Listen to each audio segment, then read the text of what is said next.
இன்னும் சொல்ல போனா வாக்கு பொறுக்கி அரசியல், வாக்களை பொறுக்க தானே போறாரு. முதலமைச்சரா இருக்காரு, உங்களுக்கு இந்த மதிப்பும் இந்த மரியாதையும் அந்த முதலமைச்சர் பதவிக்கு தான், விஜய் கிடையாது. நீங்க பணம் கொடுங்க, நீங்க அவங்களுக்கான வேலை வாய்ப்பை நீங்க கட்சி சார்பில் பொறுப்பேற்று தனிப்பட்ட விஜய பொறுப்பேற்று ஏற்படுத்தி கொடுங்க. அதிகாரத்தை தவறா பயன்படுத்துறீங்க. முழுக்க முழுக்க பாஜக எதிர்ப்புங்கிற ஒண்ண பெயரளவுக்கு கூட செய்யாத கட்சி தாவே. இணக்கமா போய் கூட நமக்கு தேவையானதை நம்ம மத்திய அரசு கிட்ட இருந்து வாங்கலாமா? என்ன வாங்கினாங்க அப்படி? 5 ஆண்டு காலம் முழுமையா விஜய் உட்கார்ந்தாதான் எப்படிப்பட்ட கேடுகட்ட ஆட்கள்கிட்ட நம்ம இந்த ஆட்சி அதிகாரத்தை கொடுத்துட்டோம்ங்கிற யதார்த்த உண்மை மக்களுக்கு புலப்படும். ஊழல் குற்றச்சாட்டு உள்ளவங்களை கட்சி சேர்க்காதீங்க. குற்றச்சாட்டு தான் இருக்கு, நிரூபிக்கப்படல. அப்ப நிரூபிக்கப்படலன்னா அந்த தர்க்கத்தை பொறுத்தோம்னா திமுக யாருமே நிரூபிக்கப்படல. அவங்க ஆட்சி நடத்தணும் அப்படின்னு நினைக்கல. அவங்க விளம்பர மோகம். முதலமைச்சருக்கு எதை பத்தி எந்த புரிதலும் கிடையாது. இது மொத்தமா ரொம்ப தப்பா இருக்கு. தமிழ்நாடு பார்க்காத இருண்ட காலமாக, ஒரு மோசமான ஆட்சி காலமா இந்த காலம் இருக்க போகுது.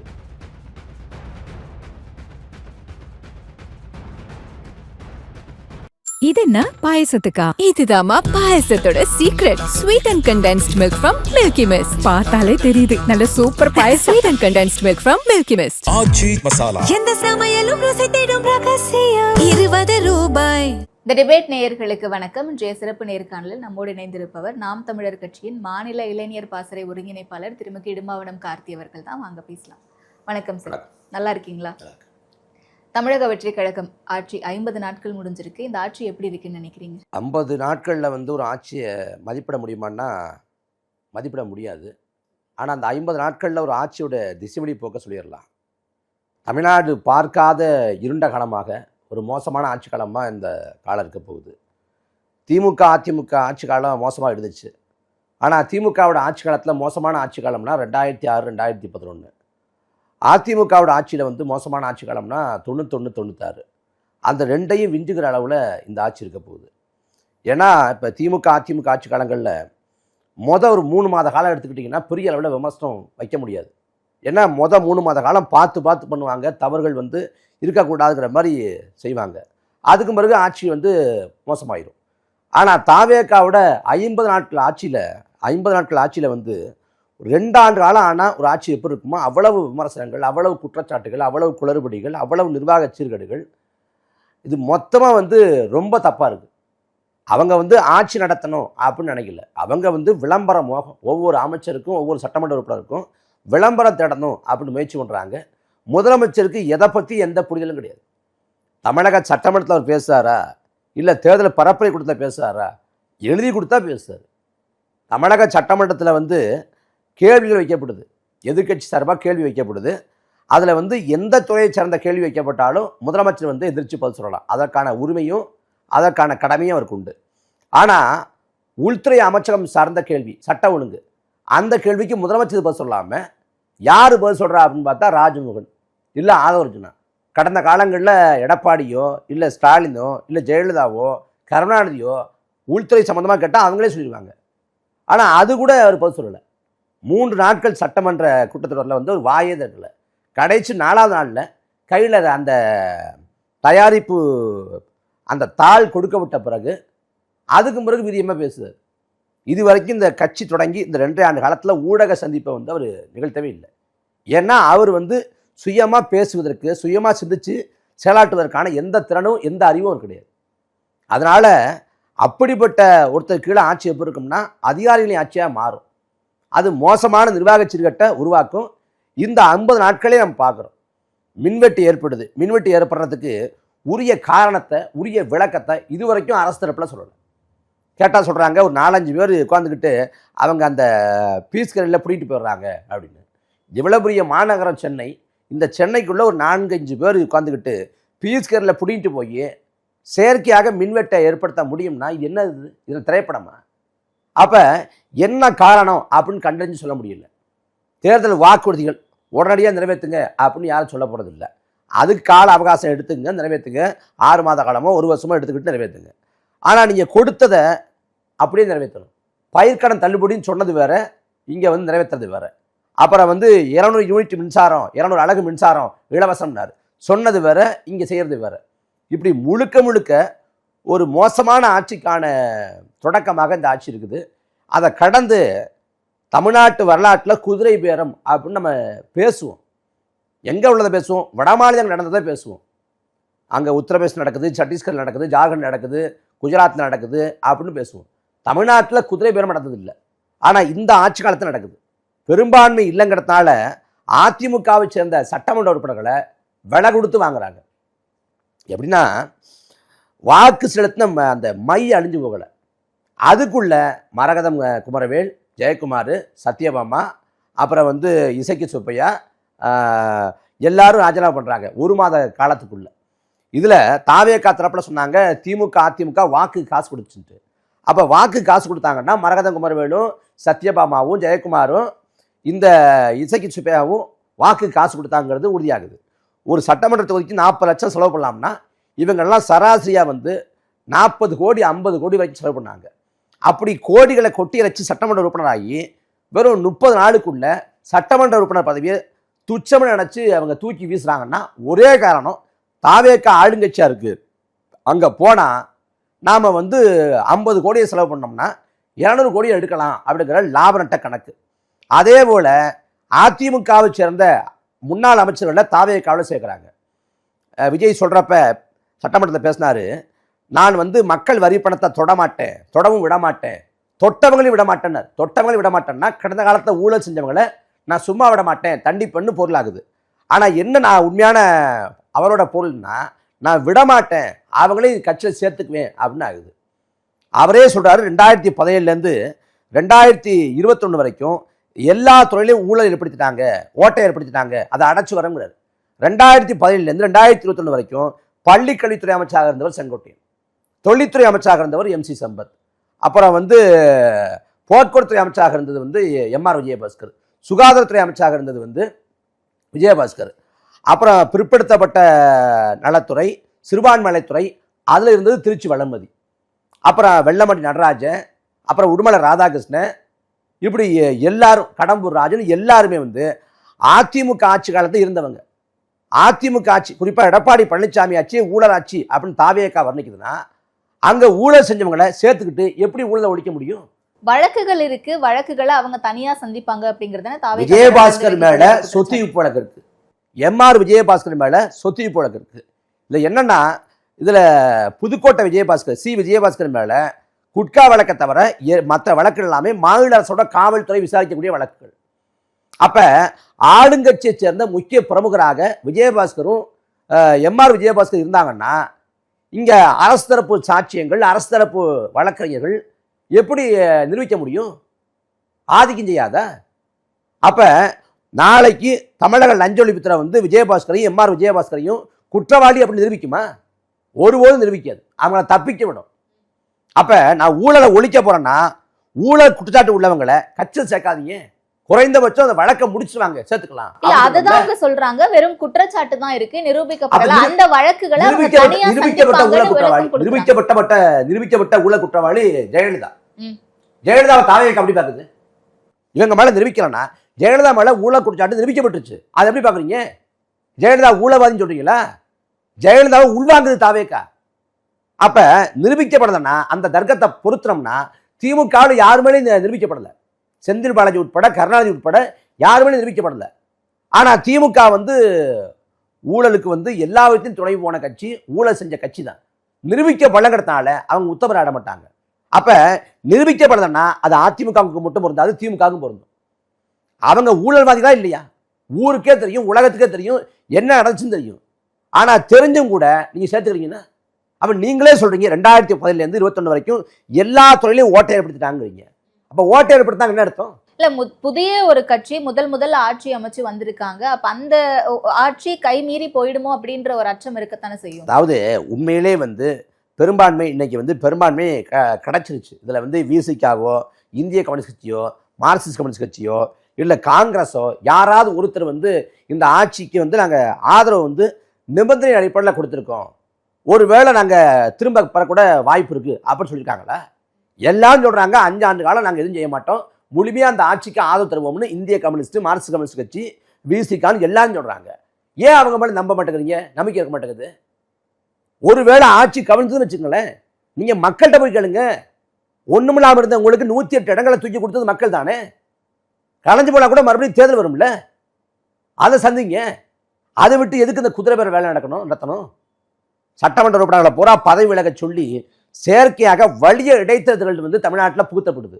இது வரைக்கும் நடக்காத கூத்தா இருக்கே. வாக்காளர்களை காசு கொடுத்து வாங்கினாங்க, நாம் பார்த்தோம். இப்போ வந்து சட்டமன்ற உறுப்பினர்களை காசு கொடுத்து வாங்கிட்டு இருக்காங்களே. இல்ல, இந்த பக்கம் குதிரை பேரம் நடத்துறாங்க அப்படின்ட்டு தாவேகா மேல மட்டும்தான் குற்றச்சாட்டு வைக்கப்படுது. திமுக மீதும் குதிரை பேரம் நடத்துறாங்க அப்படின்றத நம்ம திமுக நடத்தப்படுதுன்னா நீங்க உங்களோட காவல்துறை வச்சு கைது பண்ணி வழக்கை நடத்தி தண்டனை கொடுங்க. எங்களுக்கு எந்த மாற்று கருத்தும் இல்லை.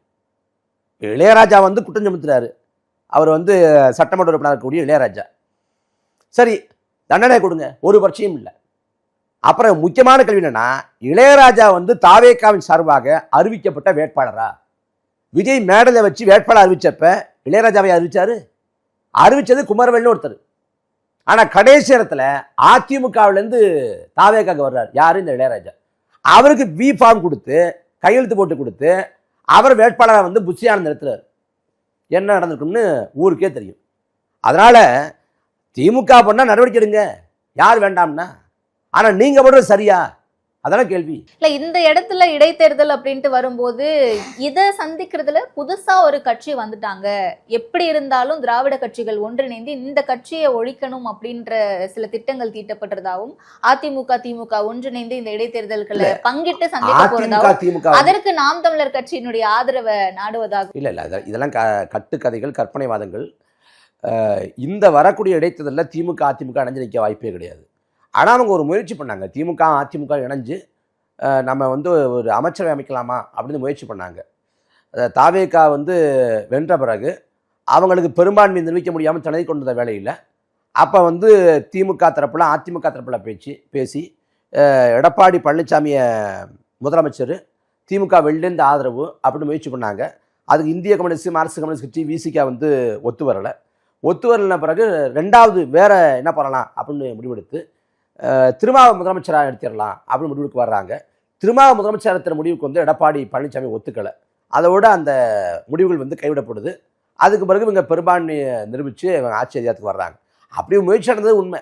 திமுகவுக்கும் அதிமுகவுக்கும் கடந்த காலத்தையும் மறைமுக உறவுகளும் திரைமறைவு பேரங்களும் திரைமறைவு ஒப்பந்தங்களும் இருந்ததெல்லாம் உண்மைதான். அதெல்லாம் மாற்று கருத்து இல்லை. நீங்கள் அதுக்கு எந்த விதத்தில் மாற்றுன்னு கேட்குறேன். திமுக அதிமுக அந்த அயோக்கியத்தனம் பண்ணுறான் அப்படின்னு சொல்லிவிட்டு அதே இதை நீங்கள் பண்ணக்கூடாதுல்ல, அதான கேள்வி. ஏன் ராஜினாமா பண்ண வைக்கிற? ஒவ்வொருத்தராக ராஜினாமா பண்ண ஏன் வைக்கிற? வைக்கவே போட்டு உடைச்சிட்டாரு. முதலமைச்சர் வந்து என்கிட்ட பேசுகிறப்ப வந்து நான் வந்து பரப்புரை பண்ணுறேன், நீங்கள் ராஜினாமா பண்ண சொல்லுங்க அப்படின்னு சொன்னார். அதன் பிறகு நான் அப்படி பேசலன்னு வைகோ மாற்றியும் பேசுவார். அவர் மாற்றி பேசுவார், நாளைக்கு இன்னொன்று கூட மாற்றி பேசுவார். அன்னைக்கு பேசிட்டார், உண்மையை பேசிட்டார், வாய்க்கு வந்ததை பேசிட்டார். அதனால தாவேகா அப்பட்டமான ஜனநாயக படுகொலை நிகழ்த்துது. என்ன ஒரு கொடுமை அப்படின்னா, இதே வேளையை திமுகவோ அதிமுகவோ காங்கிரஸோ பாஜகவோ இன்ன பிற கட்சிகளோ பண்ணியிருந்தா இதுக்கு கடுமையான எதிர்வினைகள் வந்திருக்கும். ஆனால் விஜய்ங்கிறப்ப ஒரு சிறப்புரிமை, ஒரு ப்ரிவிலேஜ் வந்து கொடுக்கப்படுது. அது இங்க மட்டும் இல்லை, எல்லாத்துக்கும் கொடுக்கப்படுது. அந்த ப்ரிவிலேஜ் எந்த இடத்துல இருந்து கொடுக்கப்படுது? அது முழுக்க திரை கவர்ச்சி, திரை மயக்கம். கரூர்ல அப்படி வச்சுக்கோமே, கரூர்ல வந்து 40 பேர் இறந்து போனாங்க. ஒருவேளை எடப்பாடி பழனிசாமி கூட்டமா இருந்து எடப்பாடி பழனிசாமி அந்த களத்தில் நிற்காம ஓடி வந்திருந்தா, ஸ்டாலின் கூட்டமாக இருந்து ஸ்டாலின் வந்து அதை பார்க்காம உடனடியாக வீட்டுக்கு போயிருந்தா, உதயநிதி கூட்டமாக இருந்து அந்த இடத்துல உதயநிதி நிற்காம வீட்டுக்கு போயிருந்தா, தமிழ்நாடு என்னவா அதை எதிர்கொண்டு இருக்கும்? கடுமையாக விமர்சனம் பண்ணியிருப்பாங்க. ஆனால் அங்கே வந்து சதி நடந்துச்சு, என் மேலே பழிய போடுறாங்க அப்படின்னு பச்சை பொய்ய, மனசாட்சியே இல்லாத பச்சை பொய்ய சொல்லி முதலமைச்சர் விஜய் பண்ணதான் அயோக்கியதனம். அவர் தொடர்ச்சியாக சொல்லி வர்றாரு, என் மேலே பழி போடுறாங்கிற. கரூரில் 41 பேரை திட்டமிட்டு விஜய் கொன்னாரு அப்படின்னா அது பழி போடுறது. அப்படி யாருமே சொல்லலை. அங்கே நடந்தது ஒரு விபத்து, ஒரு பேரவலம். அது காலதாமதம், விஜயோட காலதாமதத்தால் நிகழ்ந்துருச்சு. அதுக்கு தார்மீக பொறுப்பேற்று வருத்தம் தெரிவிக்கணும் அப்படிங்கிறாங்க. வருத்தம் தெரிவிக்கிறதுனால அவர் மேலே வழக்கு போட்டு செயல்படுத்தப்படுறதில்லை. ஆனால் நான் வந்து இதுக்கு பொறுப்பேற்க மாட்டேன்னு பொறுப்பை தட்டி கழிக்கிறதுக்கு சதி நடந்துச்சு அப்படின்னாங்க. இப்போ கடைசியாக எங்கே வந்து நிற்கிறாங்கன்னா, காவல்துறை கொண்டு குச்சிச்சு அப்படின்னு ஆதரவுனா பேசுது. அந்த சமயத்தில் அங்கே என்ன நடந்துச்சுன்னு அங்கே போய் இறந்து போன சடலங்களை உடம்பை பார்த்து அந்த கண்ணீரை, அந்த ஒப்பாரியை, அந்த ஓலத்தை எல்லாத்தையும் கேட்டு வந்து உண்மையை எடுத்து நாங்கள் பேசினா நாங்கள் திமுகவுக்கு ஆதரவாக செயல்படுறோம் அப்படின்னு ஒரு கேவலமான கருத்துருவாக்கத்தை செஞ்சு பழி போட்டது தாவேக தரப்பு. பழி போட்டது கூட அவர் தான். இன்னும் சொல்ல போனால் திருச்சியில் பேசுறாரு நன்றி தெரிவிப்பு கூட்டத்தில், சட்ட ஒழுங்கு மோசமாக இருக்குது, எல்லாத்தையும் அவங்க பண்ணிட்டு ஏன் மேலே பழி போடுறாங்க. ஒவ்வொரு ஆட்சி எடுத்துக்குமே, இப்போ திமுக ஆட்சி அப்படின்னா எடப்பாடி பழனிசாமி ஆட்சி முடிஞ்ச உடனே திமுக ஆட்சி வருது, எடப்பாடி பழனிசாமி ஆட்சி முடிஞ்ச உடனே திமுக ஆட்சி, அதுக்கு முடிவு பார்த்தா ஜெயலலிதா ஆட்சி, அதுக்கு முடிவு பார்த்தா கருணாநிதி ஆட்சி. இப்படி பழி போட்டே போனோம்னா முந்தைய ஆட்சி தான்னா அது போயிட்டே இருக்கும். உங்கள் ஆட்சியில் நடக்கிறதுக்கு நீங்கள் பொறுப்பேற்கணும். முந்தைய ஆட்சிக்கு அந்த ஆட்சியில போதை புழக்கம் ரொம்ப அதிகமா இருந்துச்சு, அதனாலதான் நிறைய குற்றங்கள் அதிகமாச்சு. சோ அந்த குற்றங்கள் இன்னுமே தொடர்ந்துகிட்டு இருக்கு. அதை ஒழிக்கிறதுக்கான நேரம் எங்களுக்கு அவகாசம் காவல்துறை அதனுடைய நீட்சி தான் இதுன்னு விளக்கம் கொடுக்குறாங்க. போதைங்கிறது முதல்ல என்னங்கிற தெளிவுக்கு வரணும். போதைன்னா அந்த சட்டவிரோதமாக விற்கக்கூடிய இந்த குட்கா, அபின், ஹெராயின், கஞ்சா, அது மட்டும் தான் போதைய. மொத்த முடிவுக்கு வருவோம். நீங்கள் ஒரு போர்க்கால அடிப்படையில் ஒரு படையை தயார் பண்ணுங்க. அந்த படையை தமிழ்நாடு முழுக்க மக்களை அவங்க உழவு விடுங்க. சிறுடைய அணிஞ்ச படை, சிறுடைய அணியாத படை, அந்த போதை பொருட்கள் குறித்து தகவல் சொல்லலாம்னு சொல்லி அலைபேசி எண் கொடுங்க. அந்த அவங்களோட விவரங்கள் பாதுகாக்கப்படும் சொல்லுங்க. அப்படி செய்தியை வாங்கிக்கிட்டு நீங்கள் தீவிரமாக நடவடிக்கை எடுங்க. கஞ்சா எவன் விற்கிறான், அபின் எவன் விற்கிறான், அவனை குண்ட சரத்துக்களை சிறைப்படுத்துங்க. போர்க்கால அடிப்படையில் ஒரு 3 மாத காலம் 6 மாத காலம் இலக்கு வச்சுக்கிட்டு கடுமையாக வேலை செய்யுங்க. மக்கள் ஒத்துழைப்பு தருவாங்க. நீங்கள் அதை பேசாமல் அதை பண்ணாமல் சும்மா பொதுவாக போன ஆட்சி அப்படின்னு தட்டி கழிச்சிட்டு போனால் இப்போ இந்த ஆட்சி நிலைமை என்ன இருக்குது? சரி, போன ஆட்சியில் சாராய கடை திறக்கப்பட்டுச்சு திமுக ஆட்சி காலத்தில், அதிமுக ஆட்சி காலத்தில். உங்கள் ஆட்சி காலத்தில் சாராய கடை போடுவீங்களா? உங்களுக்கு பெருவாரியாக வாக்கு செலுத்தின மக்கள் பெண்கள். அவங்க பாதிப்படைகிறது இந்த மதுவால், இந்த போதைப் பொருட்களால். அப்போ தமிழ்நாடு முழுக்க கடைகளை மூடுவீங்களா? நான் 717 கடையை மூடினேன்னா எடப்பாடி பழனிசாமி வர்றப்போ 500 கடையை முடியிருக்காரு, பாரியும் முடியிருக்காரு. ஜெயலலிதா ஆட்சி காலத்தில் 500 கடையை முடியிருக்காங்க, ஸ்டாலின் ஆட்சி காலத்தில் 500 கடையை முடியிருக்காங்க. எல்லா ஆட்சியிலும் தொடக்கத்தில் தலா 500 கடையில் மூடுறாங்க. அதுக்கு பிறகு வழக்கம் போல இயங்குது. 500 கடையை மூடுறாங்களா, வேறொரு இடத்துல வேறொரு கடைக்கு அனுமதி கொடுத்துட்றாங்க. அந்த கடை மூடப்படுத்தக்கூடிய வருமானம் குறைஞ்சதில்லை. அப்போ உங்கள் ஆட்சியில் மதுவிலக்கை அமல்படுத்துவீங்களா? அதுக்கு ஏதாவது வாய்ப்பு இருக்கா? ஒன்றும் இல்லை. அப்போ அதே போல் வீதிக்கு வீதி மதுபான கடை இருக்குது, இரவு முழுக்க கூட மது கிடைக்குது. அப்போ எப்படி சட்ட ஒழுங்கு கட்டுப்பாட்டில் வைக்க முடியும்? போதைப் பொருட்களை முழுக்க பரவ செஞ்சுட்டு நான் சட்ட ஒழுங்கு கட்டுப்பாட்டில் வைப்பேன்னா எப்படி சாத்தியம்? மது குடிப்பது தவறுங்கிற குற்ற உணர்ச்சி ஒரு சமூகத்துக்கு இல்லையே. நீங்களே பல படங்கள் நடிக்கிறப்ப மதுவை பெரியவர்களை கொண்டாடி தான் படத்தில் வச்சிங்க, அதை நியாயப்படுத்துனீங்க. இந்த சமூகம் இன்னைக்கு சாதாரணமாக எடுத்துக்கொள்ளுது. அப்போ அதை தடுக்கிறதுக்கு மதுவுக்கு எதிரான பரப்புரை, மதுவால் பாதிக்கப்பட்டவங்களை மீட்பதற்கு மீட்பு நிலையங்கள் ஏதாவது செய்யணும்ல. ஒன்றும் செய்யலையே. எதுவுமே செய்யாமல் நான் என் மேலே பழி போடுறாங்கன்னா எத்தனை காலத்துக்கு இந்த பல்லவியை பாடி வண்டி ஓட்டுவார்? அப்போ இப்போ நாளைக்கு கரூருக்கு போகிறாரு. எதுக்கு போகிறாரு? ஆட்சிக்கு எவ்வளோ நாள் ஆச்சு? 55 நாள் ஆச்சு. ஆட்சிக்கு மொத வாரத்திலேயே நான் கரூரில் பாதிக்கப்பட்ட உறவுகளை இழந்த அந்த குடும்பத்தாரை பார்க்க போகிறேன், வாரம் பார்க்க போகிறேன், பார்த்துட்டு மற்ற நடவடிக்கைகள் நான் தொடங்குறேன், முதல்ல அந்த வேலையை செய்கிறேன் அப்படின்னு வாரத்தில் போயிருக்கணும். இல்லை நீங்கள் கையெழுத்து போடுறீங்க பதவி பிரமாணம் எடுத்த அன்னைக்கு கையெழுத்தா கரூரில் பாதிக்கப்பட்டவங்களுக்கு நான் அரசு வேலை தர்றேன் அப்படின்னு அன்னைக்கு கையெழுத்து போட்டுக்கலாம். ஏன் அப்போ கையெழுத்து போடல? ஏன் அப்போ போய் பார்க்கணும்னு நினைக்கல? ஏன்னா அது வரைக்கும் கரூருக்கு போகிற எண்ணமே கிடையாது. கரூர் சட்டமன்ற உறுப்பினராக இருந்த MR விஜயபாஸ்கர் சட்டமன்ற உறுப்பினர் பதவியை ராஜினாமா பண்ண உடனே கரூரை இடைத்தது வரப்போகுது அப்படின்னு செய்தி வருது. அடுத்த நேரமே அப்புறமே பார்த்தா உடனடியாக அடுத்த செய்தி, கரூருக்கு விஜய் போக போறாரு. எதுக்கு போறாரு? ஏன்னா கரூர் இடைத்தது பரப்புரை. இப்ப நாளைக்கு போய் கரூர் பேரவளத்தை எம்மள பழி போட்டாங்க, என்ன வரவிடாம தடுத்தாங்க அப்படின்னு வழக்கம்போல வைப்பாரு. அப்ப இது வரைக்கும் அந்த அந்த மரணங்களுக்கு, அந்த சாவுக்கு அவர் பொறுப்பேற்கல, வருந்தல. நாளைக்கு போயும் நான் பொறுப்பேற்கிறேன், வருந்துறேன் அப்படின்னு எந்த வார்த்தையும் வராது. இல்ல, ஒரு கட்சி தலைவரா இதுக்கு முன்னாடி இருந்தாரு, அவருக்கு அனுமதி கொடுக்கல, அங்க போனா சில கூட்டம் வரும், திரும்ப நெரிசல் ஏற்படும், இந்த மாதிரியான சிக்கல்லாம் இருந்துச்சு. இப்ப அவர்தான் முதலமைச்சர். தினந்தோறும் நீலாங்கரை வீட்டுல இருந்து தலைமைச் செயலகத்துக்கு வர்றாரு. எத்தனை பேர் வீதியில் நிக்கிறாங்க, சாலைகள் பாக்குறாங்க. இதுக்கு முன்னாடி அவர் கட்சி தலைவரா முதலமைச்சர், அவருக்கான ஒரு புரோட்டோகால் இருக்கு, அவருக்கான செக்யூரிட்டி வாகனத்தை போட்டு வர்றாரு. சாலை மருந்துகள் இருக்குல்ல 2 பக்கம், இன்னும் பார்க்க மாட்டானா கூட்டமா வர்றாருன்ட்டு. ஏன் இப்போ பார்க்கறது இல்லை? இத்தனை மணிக்கு தினந்தோறும் வர்றாருன்னு ஏன் பார்க்க மாட்டானா? ஏன்னா அந்த கூட்டமெல்லாம் திட்டமிட்டு வர்றாருன்னு சொல்லி விளம்பரப்படுத்தி அதை வந்து அதிகப்படுத்தி கூட்டத்தை கூட்டுறாங்க. நீங்கள் கரூர் மரணம் நிகழ்ந்த இதுக்கு நீங்கள் நாமக்கல்லில் வந்து கூட்டத்தை முடிக்கிறீங்க, 3 மணிக்கே நம்ம கூட்டத்தை முடிக்கிறீங்க. முடிச்சுட்டு ஒரு 3/4 மணி நேரத்தில் வந்துடலாம். 45 நிமிஷத்தில் வந்துடலாம். ஒரு 3/4 மணி நேரம் 1.25 மணி நேரம் எடுத்துங்க. ஒரு 5 மணிக்கு, அது 5 மணிக்கு கரூர்லேருந்து கரூருக்கு வந்து வந்திருந்தாருன்னா 5 மணிக்கு வந்தால் கூட இவ்வளவு உயிரிழப்புகள் ஏற்பட்டுருக்காது. ஏன்னா யாராவது தங்க மயக்கமுற்று விடுறாங்க. ஏன்னா காலிலேருந்து அவங்களுக்கு சாப்பாடு இல்லை, அவங்க வந்து கழிப்பறை போடுறதுக்கு வசதி இல்லை, தண்ணி இல்லை, அவங்க ஆடி பாடி அப்படியே உடம்பு சத்து புற இழந்து நீர்ச்சத்து வெளியேறி மயக்கமுற்று விழுந்தாங்கன்னா அந்த வெளிச்சத்தில் விழுந்திருக்கலாம்ப்பா தூக்குப்பா அப்படின்னு தூக்கியிருப்பாங்க. அது எல்லாம் வந்து 7 மணிக்கு மேலே நடக்குது. எல்லா பக்கமும் இருட்டு, ஒரு கடல் அலை போல அந்த கூட்டம் அப்படி முன்னாடி போயிட்டு வருது. அதுக்குள்ள எங்க விடுறாங்க, எங்க கிடக்குறாங்க, குழந்தையா எதுவுமே தெரியல. காரணம் அந்த இருட்டு. அப்ப நீங்க 3 மணிக்கு முடிச்சுட்டு ஒரு 5 மணிக்கு வந்தா கூட இவ்வளவு உயிர் போயிருக்காது. ஏன் 7 மணிக்கு வந்தீங்கன்னா அது காரணம் இருக்கு. கரூர்ல ஜவுளி தொழில் நடக்குது. ஜவுளி தொழில் வேலைக்கு வந்து உழைக்கும் மக்கள் போவாங்க. அங்க வார சம்பளம், மாத சம்பளம் கிடையாது. வார சம்பளம் வாங்கிட்டு சனிக்கிழமை சாயங்காலம் தான் வீதிக்கு வருவேன். அப்ப அந்த கூட்டம் வரும். அந்த கூட்டத்தை மையப்படுத்தி அவனையும் திரட்டணும். ஒரு பக்கம் நாமக்கல்ல இருந்து கரூருக்கு வாகனம் வர்றப்ப விரைந்து வந்திருக்கலாம்.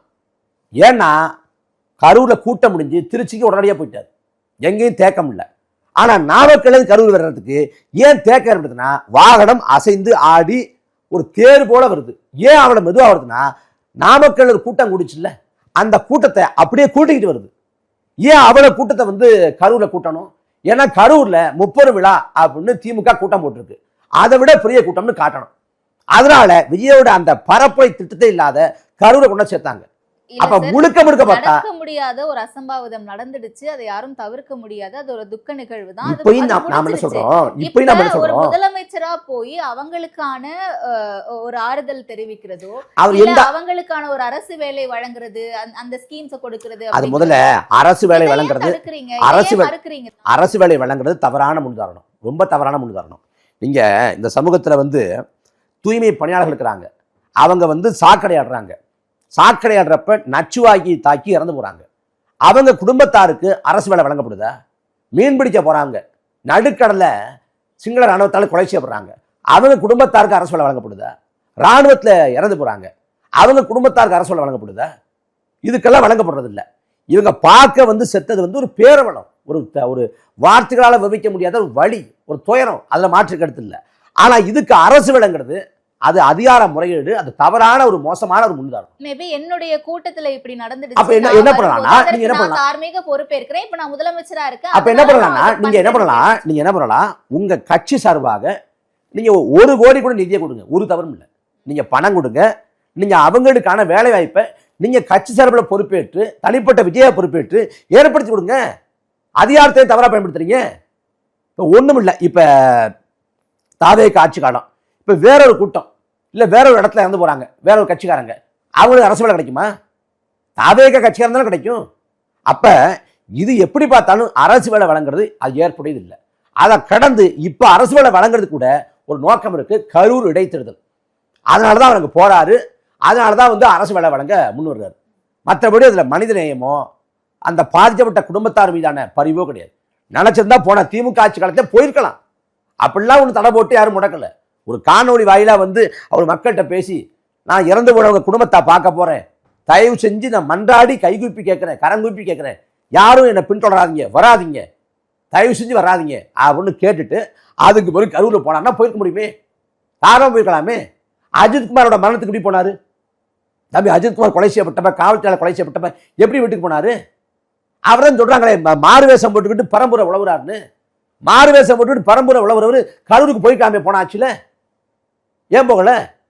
ஏன்னா போக அவருக்கு பயம், அதனால போகல. அதை தாண்டி போகாம கடத்தி வர்றதுக்கு கடைசியா மாமல்லபுரத்துக்கு விடுதிக்கு கூப்பிட்டு அங்க மன்னிப்பு கேட்டாரு அப்படின்னு சொல்றாங்க. அதுவும் அப்ப இப்ப திடீர்னு போறது எல்லாமே முழுக்க அரசியல் ஆதாயம் தேடுற ஒரு மலிவான, இன்னும் சொல்ல போனா வாக்கு பொறுக்கி அரசியல். ரொம்ப தவறான வார்த்தையா, தவறான வார்த்தை இல்ல, சரியான வார்த்தை. என்னால வேற வார்த்தை, ரொம்ப கடுமையான வார்த்தையா இருக்கு. இது வந்து குறைவானது, விஜய்க்கு வந்து குறைவானது தான். இது முழுக்க வாக்கு பொறுக்கி அரசியல் தான். வாக்களை பொறுக்க தானே போறாரு. சார் நம்மளுடைய முதலமைச்சரா இருக்காரு, உங்களுக்கு விருப்பம் இருக்கோ இல்லையோ அவர்தான் இந்த இந்த இந்த இந்த மதிப்பும் இந்த மரியாதையும் அந்த முதலமைச்சர் பதவிக்கு தான், விஜய் கிடையாது. அந்த பதவிக்கு மதிப்பு கொடுத்தா நாங்க வந்து மரியாதையா கண்ணிய குறைவான வார்த்தைகளை பயன்படுத்தாம இந்த வார்த்தையில பயன்படுத்துறோம். அப்படி நீங்க சொல்ற மாதிரி இடைத்தேர்தலுக்காக தான் இது நடக்குது அப்படின்னா, இன்றைக்கு திமுக அதிமுக செய்யக்கூடிய ஒரு அரசியல் என்ன? நான் ஏற்கனவே உங்ககிட்ட ஒரு கேள்வி கேட்டேன். நாம் தமிழர் கட்சியினுடைய தலைமை ஒருங்கிணைப்பாளர் சீமான் அவர்களை அம்பாசமுத்திரம்ல பொது வேட்பாளரா நிப்பாட்ட போறாங்க, திமுகவோட அதற்கான பேச்சுவார்த்தை நடந்துகிட்டு இருக்கு அப்படின்ற தகவல்களும் வருது. அப்ப இது என்ன மாதிரியான ஒரு அரசியல்? இது யார் சொன்னா? அப்படி இல்ல திமுக சார்புல, அதிமுக சார்புல, நாம் தமிழர் கட்சி சார்புல, இல்ல பாஜக சார்புல, யாராவது ஒரு கட்சி சார்புல ஏதாவது நிர்வாகி சொன்னாங்களா? ரகசியமா நடக்கக்கூடிய ரகசியமா நடத்தது யார் சொன்னா? யார் சொன்னாங்கிற முதல்ல ரகசியம்னா எப்படி வெளில தகவல்கள் கசியாத ஊடகங்கள் உருவாக்கக்கூடிய கட்டுக்கதை, கருத்துருவாக்கம், கற்பனைவாதம். இப்ப ஒரு கேள்விதானே, இந்த 7 இடம், இப்ப திருச்சி கிழக்கையும் சேர்த்து 7 இடம், இது வரைக்கும் 7. இந்த 7 இடங்கள்ல வந்து நாம் தமிழர் கட்சி போட்டி போட போகுதா? அவனை 7 இடத்தையும் போட்டி போட போறோம். எங்கேயும் வந்து பின்வாங்கப்படுறதில்ல. இந்த இடத்துல பின்வாங்கிக்கிட்டு இந்த கட்சிக்கு ஆதரவு அப்படின்னு சொல்லப்படுறதில்ல.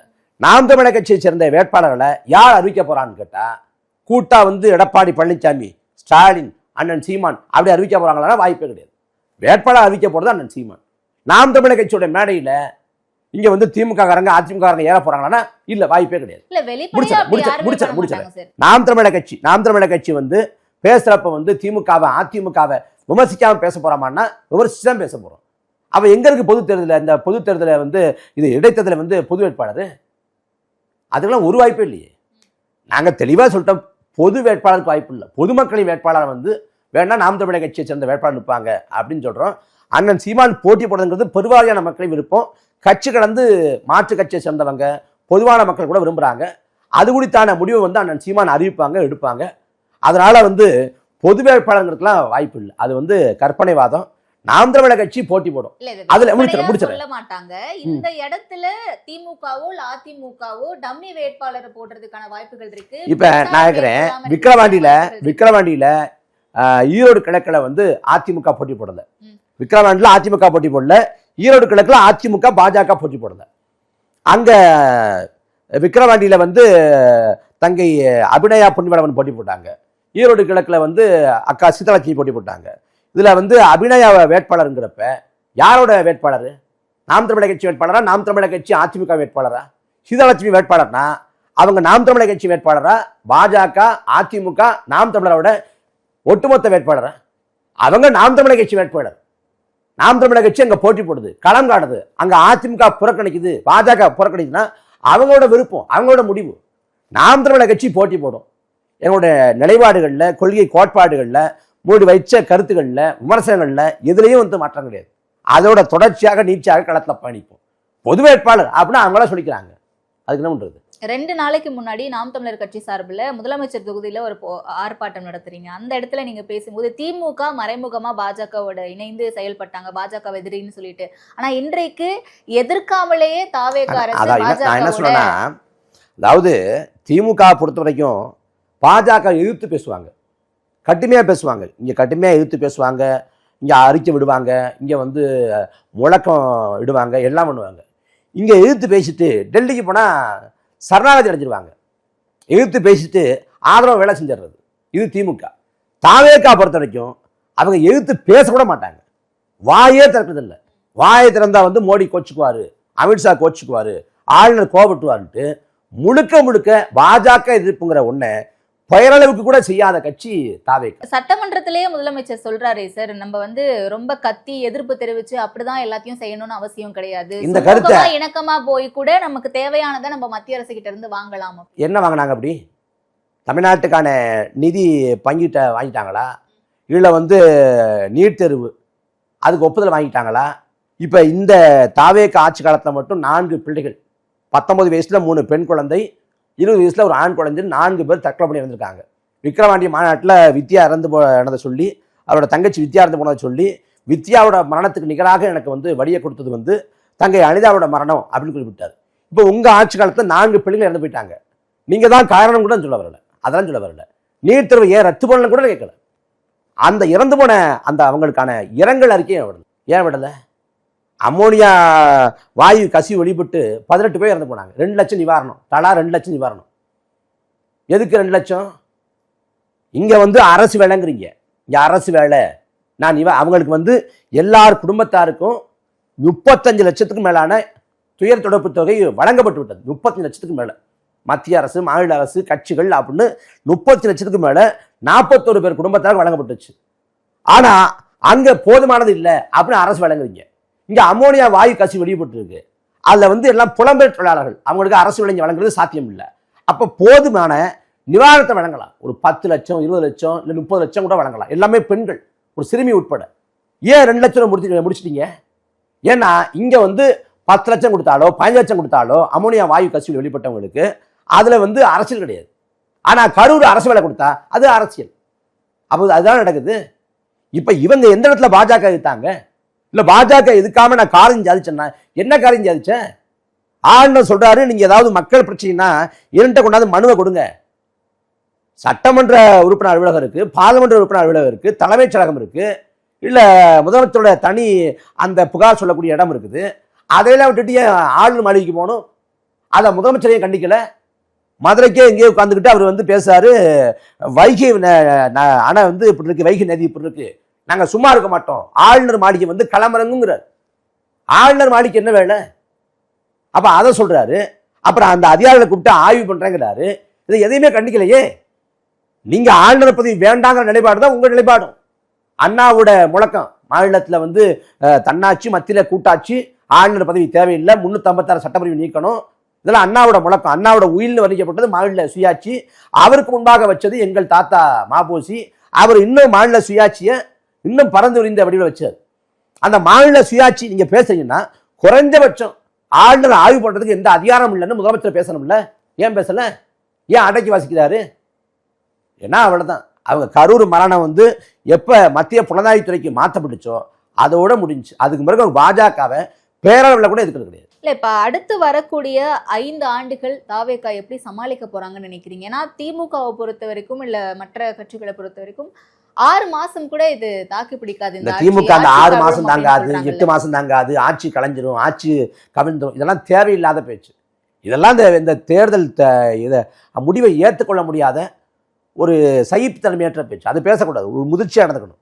நாம் என்ன சொல்றோம், இந்த ஆட்சி முழுமையாக 5 ஆண்டு காலம் இயங்கணுங்கிற நான் விருப்பப்பட்டு சொல்றேன். 5 ஆண்டு காலம் இந்த தாவேகா ஆட்சி நிலைபெறணும், முழுமையா இருக்கணும். 5 ஆண்டு காலம் முழுமையா விஜய் உட்கார்ந்தாதான் எப்படிப்பட்ட கேடுகட்ட ஆட்கள்கிட்ட நம்ம வந்து இந்த ஆட்சி அதிகாரத்தை கொடுத்துட்டோம்ங்கிற யதார்த்த உண்மை வந்து மக்களுக்கு புலப்படும். ஒருவேளை 6 மாசத்துல 1 வருஷத்துல 2 வருஷத்துல 3 வருஷத்துல ஆட்சியை கலைச்சிட்டாங்கன்னா என்ன ஆகும்னா, ஒப்பாரி வைப்பார், நான் என்ன தவறு பண்ணேன், என் ஆட்சியை கலைச்சிட்டாங்க, சதி பண்ணிட்டாங்க அப்படின்னு ஒப்பாரி வைப்பார். மக்கள் அனுதாபத்துல மறுபடியும் ஓட்டப்பட்டுருவேன். அது தேவையில்லாத வேலை. அதனால இந்த ஆட்சி முழுமையா 5 ஆண்டு காலம் இருக்கணும். திமுக எடப்பாடி பழனிசாமி இந்த 6 மாசத்துல போயிடும் 10 மாசத்துல போயிடும்னு கட்சிக்காரங்களை திருப்திப்படுத்த, கட்சிக்காரங்களை சமாளிப்படுத்த வாய்க்கு வந்ததை பேச விடணும். நீங்க வரலாற்றை பாருங்க. 72 கட்சி ஆரம்பிச்சு எம்ஜிஆர் 77 ஆட்சியை பிடிச்சிட்டார். ஆட்சியை பிடிச்சு 80 பாராளுமன்ற தேர்தல் வருது, முதலமைச்சர் எம்ஜிஆர். ஆனா அந்த பாராளுமன்ற தேர்தலில் எம்ஜிஆர் தலைமையிலான அதிமுக தோத்து போகுது. சிவகாசி கோவிச்செட்டிப்பாளையம் 2 இடங்கள்லாம் வெற்றி பெறாங்க, படுதோல்வி. தோத்தவன் என்ன பண்றாங்க, கருணாநிதி இந்திரா காந்தியும் சேர்ந்து எம்ஜிஆர் ஆட்சியை கலைச்சு விட்டுலாம் முடிவு பண்ணிட்டு 3 ஆண்டு காலத்தை எம்ஜிஆர் ஆட்சியை கலைச்சிடுறாங்க. ஒருவேளை அந்த ஆட்சி தொடர்ந்திருந்தா சட்டமன்ற தேர்தல் காலத்தில் கூட எம்ஜிஆர் தோற்று இருக்கக்கூடும். ஆட்சியை கலைச்ச உடனே நான் என்ன தவறு பண்ணேன், என் ஆட்சியை கலைச்சிட்டாங்கன்னு எம்ஜிஆர் போய் பேசின உடனே பார்லிமெண்ட் தேர்தலில் தோத்த எம்ஜிஆர் சட்டமன்ற தேர்தல் காலத்தில் வென்றுட்டார். அப்ப அதுபோல ஒரு வரலாற்று பிழைய இங்க நிகழ விடக்கூடாது. அதனால இங்க வந்து அங்க வந்து கருணாநிதி ஜெயிக்கணும்னு நம்ம சொல்ல வரல. ஆனா இங்க வந்து மறுபடி இவங்க வந்து ஒரு வாய்ப்பு ஏற்படுத்தக்கூடாது. அதனால முழுமையாக அவங்க 5 ஆண்டுகளாக ஆட்சி இருந்தாங்கன்னா அவங்க கொடுக்கிற கொடுமையான ஆட்சி தாழாம வெறுத்து போய் ஒரு கட்டத்தில் வந்து நம்ம திரைக்கு வச்சுக்கு ஓட்டு போடுறது தப்பு, பேரன் சொன்னா பேத்தி சொன்னா அப்ப மகன் சொன்னா மகள் சொன்னான்னு தவறா ஓட்டு போட்டோங்கிற யதார்த்த உண்மை புரிய தொடங்கும். அதனால முழுமையா 5 ஆண்டு காலம் தாவேகாவோட ஆட்சி இருக்கணும்னு நானும் விருப்பப்படுறேன். நிறைவான கேள்வி, நாம் தமிழர் கட்சி 8% வாக்குகள் அங்கீகாரம் பெற்ற கட்சி அப்படின்ற ஒரு அந்தஸ்துல இருந்து இன்றைக்கு 4% வாக்குகளோட குறைச்சு இருக்கு. மாநில கட்சி அங்கீகாரம் தான் இருக்கு. பட் வாக்கு சதவீதம் அப்படிங்கிறது குறைஞ்சிருக்கு அப்படின்ற பட்சத்துல இந்த இடைத்தேர்தலை எப்படி சந்திக்க போறோம்? அதெல்லாம் ஒண்ணு இல்லை. இந்த தேர்தல் களங்கிறது அண்ணன் சொன்னாங்க, இந்த தேர்தல் முடிவை வந்து ஒரு அரசியல் பேரிடர்னாங்க. நான் என்ன சொல்கிறேன்னா, நான் விபரீத விபத்து அப்படிங்கிறேன். இந்த தேர்தல் முடிவே விபரீத விபத்து. இது பொது விதியாகாது. இது இந்த ஒரு அளவோல மக்கள் கண்மூடித்தனமாக திரைக்கவர்ச்சிக்கு பலியாகி வாக்கு செலுத்தினது. ஆனால் இது இடைத்தேர்தல் களத்திலையோ, இது பாராளுமன்ற தேர்தல் களத்திலையோ, 2031 சட்டமன்ற தேர்தல் களத்திலையோ, உள்ளாட்சி தேர்தல் களத்திலேயோ இதே அலை, இதே இது இருக்காது. ஏன்னா இந்த தேர்தல் களத்தில் யார் வேட்பாளர்னே தெரியாமல் வாக்காளர்கள் வாக்கு செலுத்திருக்காங்க. பல இடங்கள்ல, நான் சத்தியம் பண்ணி சொல்கிறேன், பல இடங்கள்ல திமுக கிட்ட, அதிமுக கிட்ட, தாவேக்காவை சேர்ந்த வேட்பாளர்கள் காசை வாங்கிக்கிட்டு வேலையே செய்யலை. ஏன் வேலை செய்யலைன்னா, நம்ம வெளில போகிறதில்ல, அப்போ வர்ற வரைக்கும் லாபம்னு திமுகவை சேர்ந்த வேட்பாளரை பார்த்து, அதிமுகவை சேர்ந்த வேட்பாளரை பார்த்து ஒரு தொகை கொடுங்க, நான் வேலை செய்யலைன்னு சொல்லி வேலை செய்யாமல் உட்காந்துட்டாங்க. ஆனால் மக்கள் வாக்கு செலுத்தி அவங்கள எம்எல்ஏ ஆக்கி விட்டாங்க. பல இடங்களில் சொல்லப்போனால் ஒரு வேட்பாளர் எந்த ஊருன்னு சொன்னால் தெரிஞ்சிடும். அந்த வேட்பாளர் காசு வாங்கிட்டார், திமுக கிட்ட காசு வாங்கிட்டார், வேலை செய்யலை.